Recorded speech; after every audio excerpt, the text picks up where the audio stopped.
Russ Baker is an award-winning investigative journalist and author of the bestseller Family of Secrets about the Bush dynasty. He also founded and edits the website whowhatwhy.com. Russ, it's great to see you and speak to you. I want to talk about the possibility of a dark horse Republican candidate emerging, somebody who is not one of these final four potential candidates that we have at this point. How could this happen? Who are our Republican insiders thinking it could be? Give us the sense of it.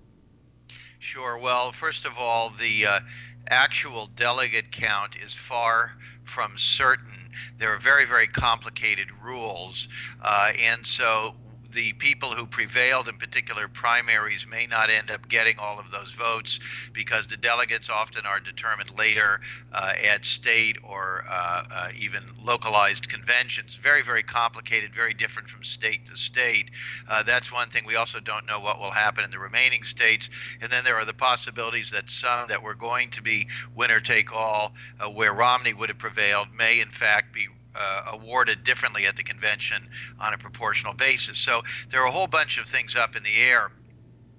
Several things caught my attention. One was that the governor of Maine had stated that he wouldn't mind at all if the convention ended up being deadlocked and going to a dark horse. And I think there's quite a bit of sentiment for that because really none of the candidates, including the frontrunner Romney, are strong contenders. Certainly, I think that as time passes, they're going to see that they really don't have anybody that strong to run against Obama, and this will be of concern. Now, so then the question is, well, what happens? So if you get to the convention and nobody has the required number of delegates on the first vote, the convention can be thrown open and a dark horse can appear. And of course, if that dark horse were someone tremendously popular, the delegates might very easily swing in that direction. So then the question would be, who might that person be? And we have an article up on our website, whowhatwhy.com. To find it, just type Jeb Bush in the search box and you can read all about this.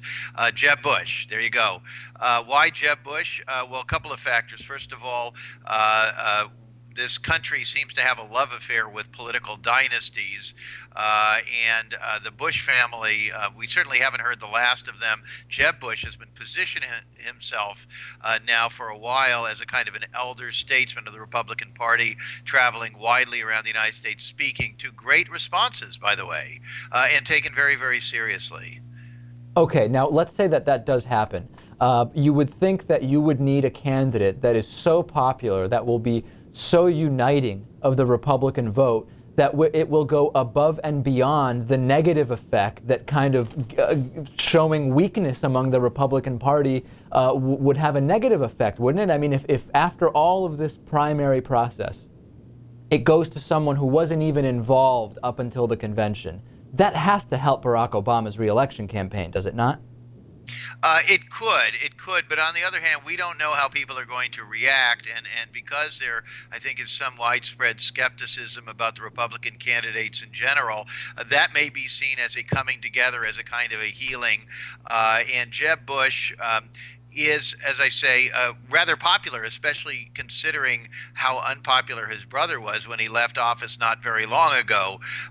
Jeb is seen as not necessarily correctly, but he's seen as more moderate, more thoughtful. He certainly makes a better presentation, more articulate, a better thinker on his feet, let's say. And so I think it's entirely possible that in a situation like that, Jeb would be formidable. I mean, I think he would come in with a greater stature than any of those other candidates.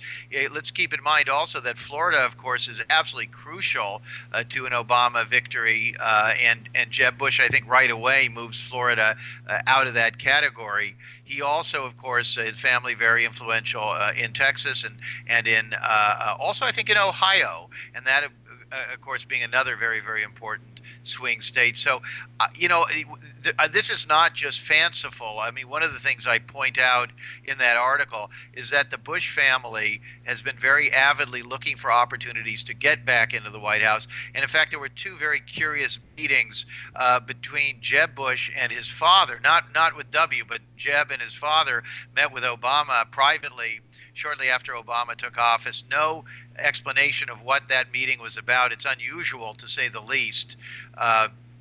for that kind of meeting to take place. And it took place again recently. Jeb and his father were back to talk to Obama.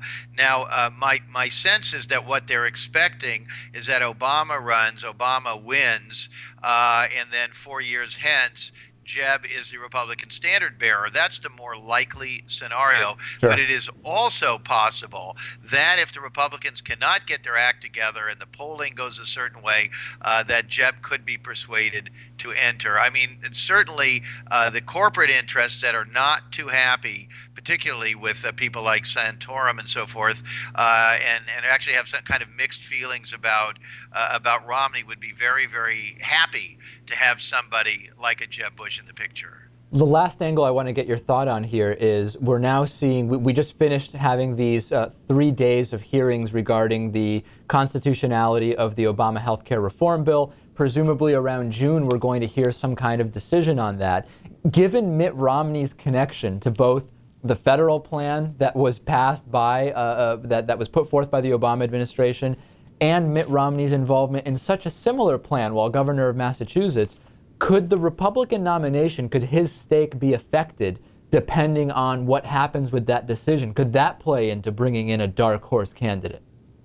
That is a very, very interesting scenario. I mean, obviously, the Republicans would have a tremendous opportunity if the ruling goes in their favor. But as you point out, if it's a Romney, they sort of squander that opportunity and things become neutralized. You can be sure that the Obama people will be out there powerfully reminding all of us about Romney's position on all of this, and in the end that thing probably becomes a wash unless it's not Romney. So you're absolutely right. That is another one of the wild cards. So in a sense, if healthcare reform is voted down or decided against by the Supreme Court and Romney is the nominee, that would actually be better for President Obama, although otherwise it could be argued Romney may be the toughest opponent.